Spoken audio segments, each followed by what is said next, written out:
All right, let's move on to fear, risk, and failure. How do I get past the fear of failing, especially when other people depend on my income? This is a popular question. I had it compiled into one. Several people are asking this one. Okay, while you think about that, maybe you can help me here. Would it be okay? Should I be thinning this out right in here? Or is that contributing to my clump? Let me see. Well, if it's not something you can shape towards your clump, then I It's think got it cutting it out. out makes sense. Yeah. Okay, so the question was around how do you get over your fear of failure? I guess that depends on where your fear of failure is coming from.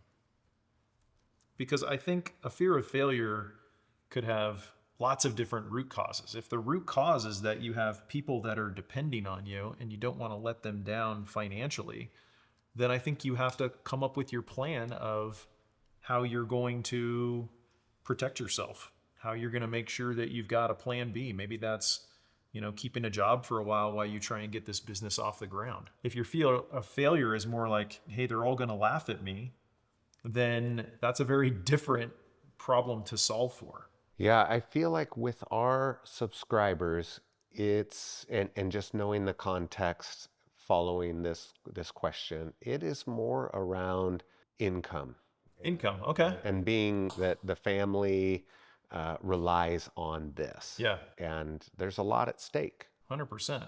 So I think I wrote an entire piece about this once, about 5 different ways you can sort of protect your downside while you start a business. I've seen clients do a lot of things.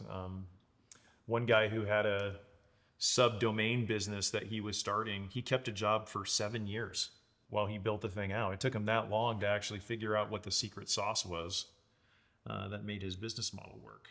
I think keeping a job is one. Having one spouse stay working is another one. A lot of people will sort of work together as a couple to say, if this is what we want to do, how do we do this together in a way that protects us in our downside? Starting with more cash than you think you need, or at least the availability of more cash than you think you need, can actually be really important. What are the ones I'm leaving out, Duncan, as I think about? I'm sorry, were you talking? I was talking to you. Okay. Am I losing you in the tree? No, no, I'm listening. I was thinking about is it the side hustle project? Side hustle's a way to do it for sure. Mm-hmm. Talk a little bit about that. Well, there's 2 ways that I've seen people do this. One is you actually start a business as a side hustle, not leaving your job, but you're still working on building out your clientele. And really what you're searching for is, do I have the validation that this idea can pencil and is going to pay us enough to take care of us financially? And once you have that, then you can sort of quit your job. And I've seen clients select certain targets that they want to get to in order to know that that was the right time. But I've also seen people do this thing that I call a side project, which is instead of committing to a business right away, you just commit a certain number of hours that you're going to invest in trying to explore business ideas. And the spirit is, I think some people get too wrapped up in how am I going to find the perfect business. One way to do that is you just start working on ideas and you wait until you get to the point where you've done enough work and have enough conviction in a particular idea that you're ready to move forward. I've seen other people wait. Like, we have a number of clients who will do it once they work 20 years in the military or for the government and they get a pension, and that's what gives them, it's not that the pension is everything they ever want ever, but it gives them the luxury of having the time and the flexibility to invest in starting something. Mm-hmm. That looks beautiful. You got all this metal in here. Okay. Would you mind taking a look at mine and tell me what you would trim out? While you do that, I'll tee up our next question. Well, here's one thing I would do, Duncan. I would use some wire and start pulling this one this way and combining it with this and making this into a chunk. Because I think once you separate this out and you can start to see some space here, it'll help you think about whether you want to further move some things or cut some stuff that's in between, Okay. if that makes sense. Does the wire live there forever?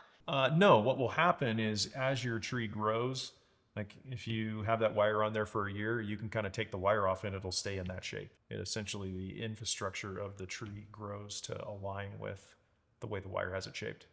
When you mention wire and it helps to provide that structure, it makes me think of a company's core values and brand promise and their purpose.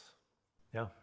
I think that's why we thought this would be a good idea. There's so many parallels to business. When I put this wire on, how do I get it?